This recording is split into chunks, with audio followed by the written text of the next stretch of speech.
Kalug at palabiro, yan daw si PNP Chief Ronald Bato de la Rosa. Patunay niya ng ilang makukulit na litrato ng bagong hepe ng PNP na patok ngayon sa social media.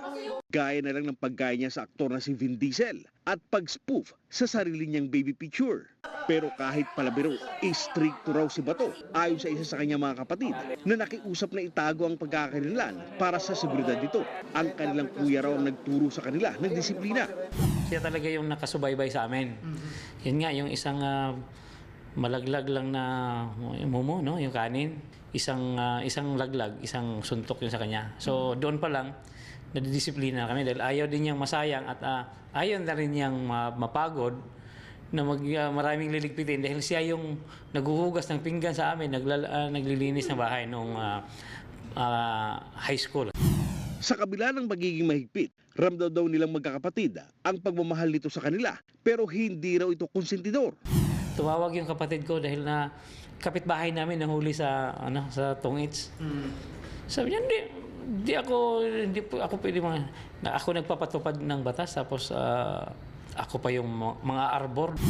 Dahil daw sa kahirapan, mas pinili ng kanyang kuya na pumasok sa Philippine Military Academy kaysa tapusin ang kursong public administration sa kolehiyo. Magpo 4th year na siya, nung nag-exam nga siya sa PMA, pumasa siya, mas pinili niya. No? Kahit na 1 year na lang dapat. Kasi ang iniisip nga rin niya sa PMA, may sahod na.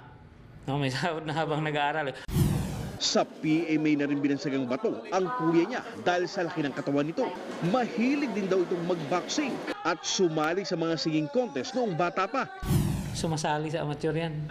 Sumasali sa amateur para lang yung mga, kahit alam niya hindi siya mananalo, para doon sa mga kabarangay namin, matuwa at saka yun, di ba may mga consolation prizes niyan. Yun lang ang habol nun eh.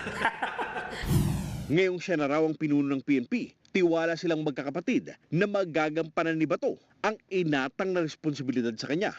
Yung kaligayahan namin na para sa kanya na naging Chief PNP, hindi matumbasan, no?